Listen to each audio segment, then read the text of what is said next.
السلام علیکم ناظرین، آج کی بات ویوز آن نیوز کے ساتھ حاضر خدمت۔ سب سے پہلے تو تمام مسلمانوں کو محرم الحرام کا چاند مبارک ہو۔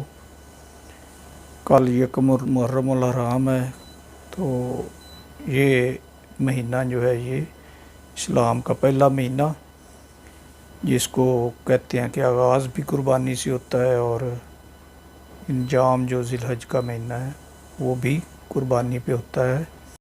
جیسے کہ اقبال نے کہا تھا، غریب و سادہ و رنگین ہے داستان حرم، نہایت اس کی حسین ابتدا ہے اسماعیل۔ خبروں کے سلسلے میں یہ ہے کہ کرونا جو ہے وہ آج بھی NCOC کی رپورٹ کے مطابق 9.21 لاہور میں اس کی ریشو تھی، اور کراچی میں 21.+ تو اس سے اوپر جا رہی ہے۔ اموات کا سلسلہ بھی شروع ہے، لیکن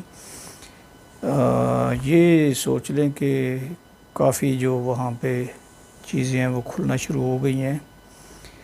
تو یوں سمجھ لیں کہ آپ کورونا کے بارے میں بھی جو میڈیکل کے لوگ ہیں یا میڈیکل سائنس یا ہمارا جو لوگ ہیں وہ اب اس کو عام امراض کی طرح ایک مرض ہی سمجھ کے اس کے ساتھ ہی ہمیں رہنا ہوگا، کیونکہ اس وقت کوئی بھی اس پوزیشن میں نہیں پوری دنیا میں کہ جو بتا سکے کہ کب یہ کرونا سے مکمل طور پہ دنیا پاک ہوگی، آزاد ہوگی۔ تو جیسے جیسے فیزز آتے جا رہے ہیں، تھینک گاڈ کہ پاکستان نقصانات اٹھانے والے جو ممالک ہیں ان میں بہت بہتر پوزیشن میں ہے، جس نے اپنے آپ کو محفوظ رکھا۔ آزاد کشمیر میں حکومت جو ہے وہ نئی تشکیل پا گئی، اور ہماری جو دو بڑی پارٹیاں ہیں، مسلم لیگ نون اور پاکستان پیپلز پارٹی، وہ بھی اپنی سیاست بھرپور طریقے سے کر رہی ہے۔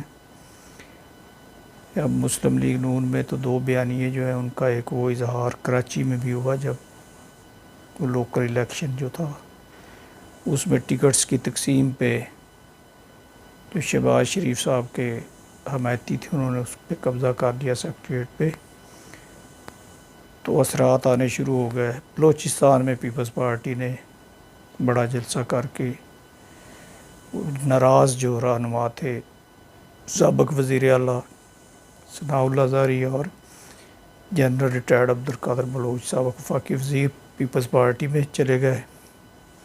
تو اس طرح سے اگر نون لیگ کو کوئی نقصان پہنچ رہا ہے تو اس کا فائدہ حکومت یا حکومتی پارٹی کے ساتھ ساتھ پیپلز پارٹی کو بھی ہو رہا ہے۔ افغانستان میں بڑی تیزی سے صورتحال تبدیل ہو رہی ہے۔ گزشتہ کچھ روز سے آپ سے اس پہ بات نہیں ہو سکی، تو اس دوران مؤثراً اگر دیکھتے جائیں تو بہت مراحل آئے۔ افغانستان کے اوپر ہی سلامتی کونسل کا اجلاس ہوا، جس میں پاکستان کو مدعو نہیں کیا گیا، اور وہاں پہ جو ہمارے مبصر ہیں UNO میں، انہوں نے اس بات پہ بھی ایک پریس کانفرنس بھی کی اور شکوہ بھی کیا۔ تو اس کے علاوہ رشید دوستم آ گئے جو مارشل ہیں اس وقت افغانستان میں، مارشل کا عہدہ ایک دو لوگوں کو ہی ملا ہے ان کے علاوہ۔ تو ترکی میں علاج کے لیے تھے، وہاں پہ ان کی ملاقات بھی ہوئی اردگان سے اور وہاں کی آرمی کے چیف سے، اور انہوں نے علاج بھی کروایا، اور علاج کے لیے انہوں نے ٹرسٹ بھی کیا ترکی پہ۔ ترکی کا یہ ہے کہ وہ افغانیوں کے علاوہ جو باقی ازبک، تاجک اور یہ لوگ جو ہیں ان کے کافی قریب پڑتے ہیں۔ تو اس طرح سے یہ عبدالرشید دوستم جو ہے اس کو بھی انہوں نے مہمان نوازی بھی کی، علاج بھی کیا اور ملاقاتیں بھی کی اور پروٹوکول بھی دیا۔ تو یہ بڑے بےتاب تھے کہ میں جب جاؤں گا وہاں پہ افغانستان میں تو طالبان کا رستہ روکوں گا، اسے اپنی صلاحیتوں پہ یہ واقعی بہت بڑے جو وار لارڈز ہیں نا شمالی افغانستان، ان میں اس کا شمار ہوتا ہے۔ تو اب ہوا یہ کہ جب یہ آیا، جنگ شروع تھی، امریکہ نے بھی اپنی ایئر سٹرائکس اور وہ اپنے دستے جو بحر عرب میں رکھے ہوئے ہیں عربین سی میں، وہ سوچ رہا ہے کسی وقت بھی واپس اتار سکتا ہے یہاں پہ اپنی وہ زمینی افواج کا، تو وہ انخلا کر چکا ہے اور کر رہا ہے۔ تو وہ جو فضائیہ ہے نا ناظرین، اس کا طالبان کے پاس کوئی توڑ نہیں ہے، کیونکہ ان کے پاس ایسی کوئی نہ تو وہ میزائل ہیں دور مار، نہ وہ اینٹی راکٹ کوئی ٹیکنالوجی ہے میزائل شکن جو جہازوں کو ان کے، تو بڑا نقصان اٹھا رہے ہیں طالبان اس سلسلے میں ایئر سٹرائک سے۔ لیکن ان کے پاس اس کا یہی ہے کہ جو ان کا پائلٹ ان کے ہتھے چڑھتا ہے یا جس ایئر بیس تک ان کی پہنچ ہوتی ہے وہ ان کے جہازوں کو جلاتے ہیں یا اس کو اپنے قبضے میں کر لیتے ہیں۔ اس طرح سے وہ کہتے ہیں کہ ہم ان کو مار کے ہی ختم کریں گے۔ اور وہ جو ایئر سٹرائک ہے اس کا بھی وہ ویسے ہی مقابلہ کر رہے ہیں، ان کا جانی نقصان بہت ہو رہا ہے، لیکن وہ اپنی اسٹریٹجی نہیں بدلی انہوں نے، اور نہ ہی جو ان کو زمینی فوجیں ہیں ان کے آمنے سامنے آتی ہیں ان سے بھی وہ اپنے طریقے سے۔ اب ایک انہوں نے اسٹریٹجی بدلی کہ جب فوکس کیا حکومت نے 3-4 مقامات پہ جو دارالحکومت کے تھے، تو انہوں نے پھر جب ان کی آرمی کو وہاں پہ انگیج دیکھا تو انہوں نے اور جگہوں پہ جو ہے وہ لڑائی شروع کر دی۔ اس طرح سے ان کی توجہ کو مطلب ہے کہ ہٹا دیا ایک جگہ سے، اور وہ اس میں کامیاب رہے۔ اور اس دوران پھر انہوں نے ایسے صوبائی دارالحکومت کابل سے ہٹ کے ایسی وہاں پہ اپنے جھنڈے بھی لہرائے، اور کئی جگہوں پہ لوگوں نے ان کو بغیر لڑائی کے بھی ویلکم کیا۔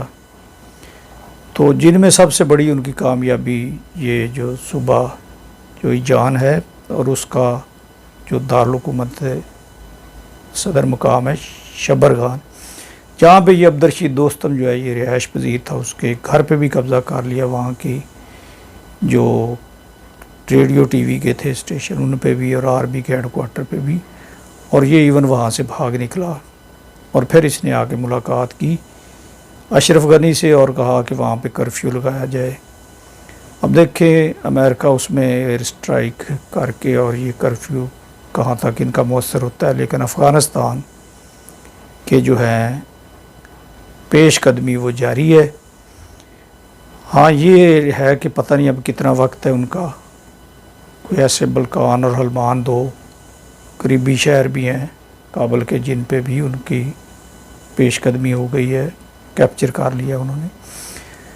تو اس طرح سے اب پاکستان جو اس وقت دوہری ایک طرح سے مسئلے میں ہے، دوہرے مسئلے میں پھنسا ہوا ہے، مصیبت میں، کہ ایک تو یہ جو افغان فوج ہے اور جو عبدالرشید دوستم ہے ان کا بھی یہ نعرہ ہے کہ میں جو افغانی علاقے ہیں وہ ہمارے ہیں، ڈیورنٹ لائن سے آگے بھی جا کے وہ سارے میں نے پاکستان سے لینے ہیں، لیکن اسے ہماری پروفیشنل آرمی اور ہمارے اس کا نہیں اندازہ، یہ صرف اس کی دیوانے کی بڑھ سے زیادہ کوئی بات نہیں حقیقت رکھتی۔ تو جن صوبوں میں، جن مقامات پہ، جن علاقوں میں فتح پا رہے ہیں طالبان، تو وہاں کے لوگ جب آگے دوسری حکومت جو اشرف غنی کی ہے وہ تحفظ دینے میں ناکام ہے، تو وہ پھر پاکستان کا رخ کر سکتے ہیں۔ پاکستان کو اپنی بارڈر پہ بڑے مضبوط اقدامات لینے ہوں گے، اور جو بائیڈن جو ہے وہ بھی یہ تک کہہ چکا کہ اس کو توڑ دیا جائے، یہ جو باڑ لگی ہے۔ تو پاکستان نے اس کو نہیں یہ تسلیم کیا، تو اب یہ پھر بھی بوجھ وہ پاکستان پہ آ سکتا ہے اور بڑے چیلنجز آ سکتے ہیں جو لوگ وہاں پہ آئیں گے۔ پہلے بھی پاکستان یہ کافی کچھ برداشت کر چکا ہے۔ تو دوسری طرف اگر طالبان یہ پوری دنیا کے مقابلے میں کابل کو کر بھی لیتے ہیں فتح، تو پاکستان پوری دنیا سے ہٹ کے طالبان کو بھی تسلیم کرنے میں یا ان کی جو عمارت بنتی ہے وہاں پہ افغانستان میں اس کو تسلیم نہیں کرے گا. اگرچہ 96 سے 2000 میں جب طالبان کی حکومت تھی تو پاکستان، سعودیہ اور دبئی عرب امارات جو ہے انہوں نے اس کو تسلیم کر لیا تھا. تو اب ایسا ممکن نہیں ہوگا. پوری دنیا کو ایک طرف رکھ کے کوئی بھی ملک ایسی پالیسی نہیں اپنائے گا. دوسری طرف طالبان اگر قبضہ کر لیتے تو ہمارے لیے یہ فکر مندی کی بات تو ہے کہ وہ پھر آرام سے تو نہیں بیٹھیں گے. وہاں پہ اور زیادہ لوگوں کے جذبات ہوتے ہیں، ان کو اعتماد ملے گا تو وہ اور زیادہ کلیم کریں گے اور وہ خلافت اسلامیہ کے لیے آگے شروع ہو جائیں گے. تو ظاہر پاکستان کو بھی اس میں مسائل کا اور چیلنجز درپیش ہوں گے. تو یہ سارے حالات تو ایک طرف، لیکن یوں سمجھ لیں کہ آپ کابل کا جو سقوط ہے یا جو فال آف کابل ہے وہ اب زیادہ دور نہیں ہے. بالآخر اس نے ہو کے ہی رہنا ہے. امریکن ایئر اسٹرائک ہو اور وہ غصے میں آ کے جو بھی کرتا ہے جو بائیڈن حکومت امریکہ کی، لیکن یہ کہ اب پوری دنیا، خاص طور پہ جو پڑوسی ممالک ہیں، ادھر سے پیوٹن ہے، اس کی سرحدیں جن علاقوں کی ملتی ہیں، چائنا ہے، اور پاکستان کے ساتھ تو ان کی 2600 کلومیٹر طویل سرحد. سب سے زیادہ پاکستان جو ہے وہ ان کی تصویراتی گہرائی جسے ہم کہتے ہیں اسٹریٹجک ڈیپتھ، وہ ہمارے فائدے میں ہے. تو ہمیں اس کے کانسیکوینسز بھی برداشت کرنے پڑتے ہیں. اور بڑے ہمیں افغانستان میں چاہے ہماری دوست حکومت ہوئی ہے یا دشمن، زیادہ تر تو ہمارے ساتھ وہ محاذ آرائی اور عریفانہ ہی ان کا طرز حکومت رہا ہے. تاریخ میں دیکھا جائے تو تحریک خلافت میں بھی انہوں نے داخل نہیں ہونے دیا تھا مسلمانوں کو جب وہ تحریک ترک موالات چلی تھی. تو افغانستان کا رول ہمیشہ ہی پاکستان کے حق میں کوئی اچھا نہیں رہا. تو ہم نے 30 لاکھ مہاجرین کا بوجھ بھی اٹھایا اور کئی یہاں پہ پرماننٹ شہری بھی بن چکے ہیں. تو اس طرح سے پاکستان نے تو ہمیشہ اپنے دیدہ و دل فرش راہ کیے ہیں ان کے لیے، لیکن انہوں نے کبھی بھی جب بھی وہاں پہ کوئی حکومت آئی ہے، سوائے وہ طالبان کا ایک دور تھا، اس میں پوری دنیا کا پریشر پاکستان کو فیس کرنا پڑا. مطلب پاکستان نے کبھی بھی چین یا سکون کا کوئی نہیں سے اس طرف سے افغانستان کی طرف سے کوئی ٹھنڈی ہوا نہیں آئی، کوئی سکون والی بات نہیں ہوئی. تو اب بھی پاکستان ایک طرف وہ انڈیا کی سازشیں، اگرچہ اب وہ انڈیا کے جو کچھ وہ ایسے وہاں پہ سازشوں کے اڈے ہیں یا معرف ہو جسے کہتے اس پہ بھی افغانستان کی جو ہمارے مجاہدین طالبان نے قبضہ شروع کر دیا ہے. تو انڈیا وہاں سے اب کبھی کسی طرف بھاگتا ہے، کبھی کسی طرف کوشش کر رہا ہے ہاتھ پاؤں لگا وہاں پہ، لیکن اس سے صاف نظر آ رہا ہے کہ اگر وہاں پہ یہ کولیپس ہو جاتا ہے، آرمی جو افغانستان کی ہے وہ ناکام ہو جائے گی، اور آثار لگ رہے ہیں کہ وہ جلد یا بدیر کچھ دیر ہو سکتی ہے. امریکن نے جو یہ ریورس کیا ہے واپس، یا اپنا جو ان کا دعا میں وہ جو معاہدہ ہوا تھا اس کی خلاف ورزی کی ہے اس سے، لیکن ایسا بالکل بھی نہیں ہے کہ جو طالبان ہیں ان کا مقابلہ کر پائے گی اشرف غنی کی حکومت. تو یہ رشید دوستم کا بھی دیکھ لیا آپ نے حال، اور باقی بھی. غلب الدین حکمت یار ویسے ہی اس حق میں ہے کہ جب طالبان کنٹرول کر لیں گے تو میں ان کے ساتھ مفاہمت کی بات کروں گا، چلاؤں گا. سر دست وہ نیوٹرل ہے. تو اس طرح سے افغانستان میں بمباری بھی کی، اور ان کے 52 جو طیارے ہیں کارپٹ بومبنگ کرتے ہیں انہوں نے ایئر سٹرائکس بھی کی. لیکن یہ ہے کہ یہ اب ایک طے شدہ بات ہے. ساری تجزیہ نگار یہ کہہ رہے ہیں کہ اب افغانستان میں جو جغرافیائی علاقے ہیں، زمینی علاقے ہیں، ان پہ کنٹرول جو ہے وہ طالبان کا بڑھتا جا رہا ہے اور بالآخر یہ کابل پہ قبضہ کر لیں گے. اس کے بعد پوری دنیا میں ان کو کیا معاملات درپیش آتے ہیں وہ بعد کی بات، اس پہ بعد میں انشاءاللہ بات ہوتی رہے گی. تو اللہ تعالیٰ ہم سب کو کرونا جیسے مسائل سے اپنے ملک میں ایک اور پیش رفت ہوئی کہ عمران خان نے وہ تجربہ کیا الیکٹرانک ووٹنگ کا کہ جب بھی الیکشن ہوتے ہیں تاندری کا، لیکن اس کو بھی وہ دوسری پارٹی جو ہے ان کے ترجمان نے تسلیم نہیں کیا اور کہا ہے کہ وہ بند کمرے میں جو ٹیسٹ ہوا ہے ہم اسے نہیں مانتے. تو اگر ایسی بات ہے تو وہ خود آگے آئیں اور آ کے تجاویز دیں اور اس کے لیے کچھ فول پروف طریقہ ایسا کیا جائے کہ مینول جو دھاندلی کے ہوتے ہیں امکانات اس کو ختم کیا جائے اور ماہرین جو ٹیکنالوجی والے ہیں ان پہ کوئی ان کا اس طرح کا استعمال کیا جائے اور اس کو اتنا زیادہ وہ جیسے تھرڈ امپائر کی بات کرتے ہیں ویسا کوئی سلسلہ کر کے دنیا کو انوالو کیا جا سکتا ہے. اس میں ان کے جو مشن ہوتے ہیں ان کو کیا جا سکتا ہے اور یہ ہمارا بھی سلسلہ ختم ہونا چاہیے کہ ہارنے والا جو ہے وہ دھاندلی اور وہ اگلی حکومت کو چلنے نہیں دے رہا. اور یہ اب آزاد کشمیر میں دیکھ لیں کہ جب وہاں سے الیکشن کمیشن ثبوت مانگتا ہے تو وہ ہوتے نہیں، اور ویسے دھاندلی کا وہ جو راگ ہے وہ ہر ایک حکومت، وہ چاہے موجودہ حکومت ہو یا یہ ہو، یہ ہم سنتے رہے ہیں کہ اس کی بات میں کتنی سچائی اور حقیقت ہے اس کا تعین ہم تو ایک لے مین کی حیثیت سے نہیں کر سکتے.